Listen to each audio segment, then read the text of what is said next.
Les archives départementales de Maine-et-Loire conservent les documents écrits, les images et les films relatifs à l'histoire de l'Anjou depuis le Moyen-Âge jusqu'à nos jours.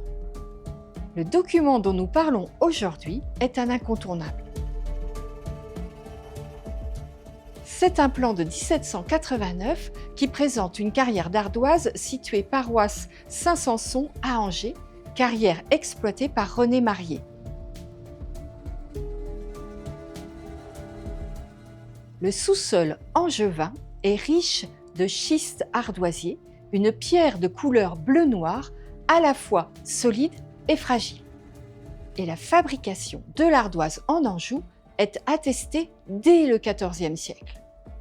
Elle se développe en bénéficiant de la proximité d'Angers avec ses nombreux bâtiments et de la Loire.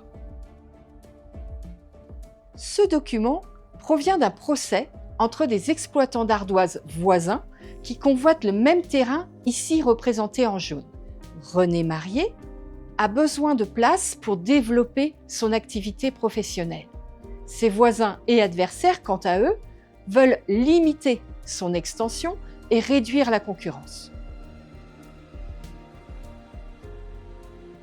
Ce plan donne une idée de l'organisation globale d'une carrière à ciel ouvert au XVIIIe siècle qui regroupe au même endroit toutes les étapes de production d'ardoise.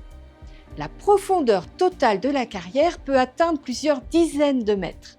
L'excavation est verticale et l'exploitation se fait en gradin droit. Il y a les ouvriers d'en bas qui extraient le schiste et ceux d'en haut, les fendeurs, qui taillent les ardoises.